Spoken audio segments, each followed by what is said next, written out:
Hi there, we are now on to part 4 of data collection, only a couple more to go after this. We're now looking at the types of data, and we can split what types of data there are, what ways information can come at us into two easy names. Well, I say easy, they're not easy to say. Try saying quantitative, I think I got it right, and try saying qualitative. And then try saying them both quite fast after each other. You'll find it is not as easy as it might look. Anyway, so quantitative is just about any data which is numerical, so is numbers. And qualitative is everything else. So the colour of my shirt, the length of my hair. No, we don't talk about that. Anyway, moving on, let's have a little look at that. And it's mainly going to be about quantitative data, which gets split into two more areas. And I wonder if you can remember what they are from GCSE days. Right, now, when you're sorting data out, there are two different sorts of data we're talking about. And it's important that we have this because data often has to be made from one of them into the other. So our two types of data that we're going to have are called discrete. That's with an R in it. Let's start that again. Discrete. And that's going up against continuous. They might sound like very different words. If you're discrete about something, then you sort of keep a secret, keep it to yourself. And that's kind of true of these numbers, because continuous numbers data is what we get because of measuring things. And it can take any value. So weight would be a measure. If you were to weigh me, you might get me at being, I don't know how heavy I am, it might be getting it at 68 kilograms. But then if you measured me a bit more accurately, it would end up being 67.8. And then you could go further and further and further until you got to an ever increasing degree of accuracy, and it would go on forever. So that's continuous. Anything that can be measured is how I like to think of it. That's not how you'll see it defined, but anything that can be measured. The key definition of it is, though, that it can take any value. And I've written down here, continuous data can take any value within given parameters. So, for example, you would have seen tables of data where it was all between 1.4 and 1.5 meters, for example, and it could take any value within those things. And discrete, I sometimes think of anything that can be counted, but that's not really true.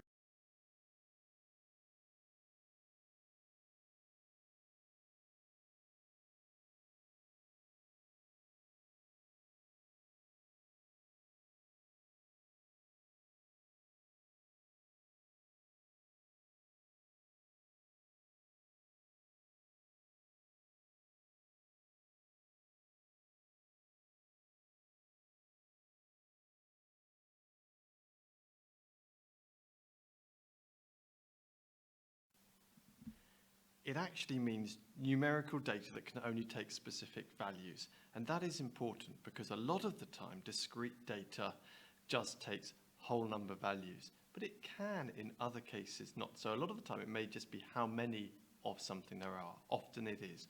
But it can be something like shoe size, where you've got half sizes. So shoe size 2.5 is a discrete value. You can't have, there aren't shoe sizes in between 2 and 2.5.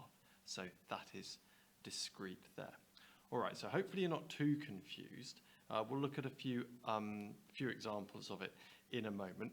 And one thing we're often doing with data is actually turning our continuous into discrete. If you remember back to GCSE and estimating the mean from a grouped frequency table, you would often have, the whole point of that, you'd end up using the midpoint of each one. And that's because you don't know what all the different values are, so you act as if they're discrete numbers instead of being this whole continuous melange of stuff. Okay, let's move on.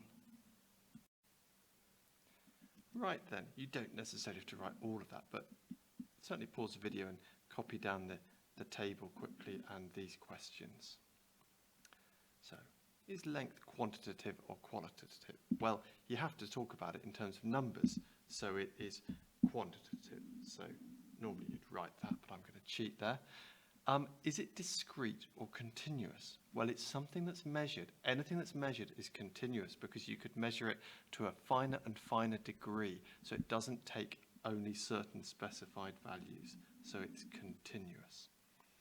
Now, this is going to be something new. Write down the class boundaries, midpoint and class width for the class 34 to 36. The midpoint, halfway between 34 and 36, you've probably got as 35, and that would be correct.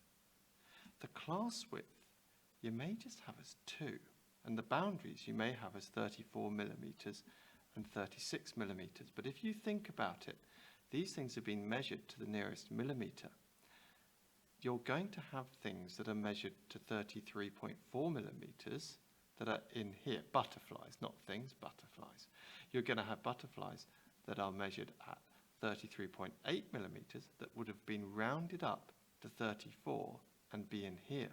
So actually, the class boundary is going to be 33.5 millimeters and 36.5 millimeters.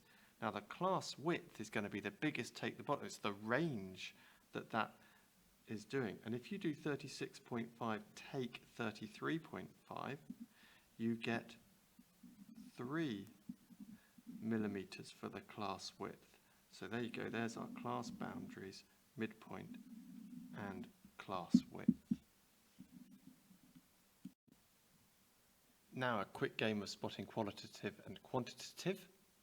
If you want to push yourself a bit more, whenever it's quantitative, say whether or not it's discrete or continuous. So qualitative will be colour. It will also be names, is also qualitative. These other three are all quantitative. Oh, I've got that. Oh, I'm not going to say that right now, am I? Never mind.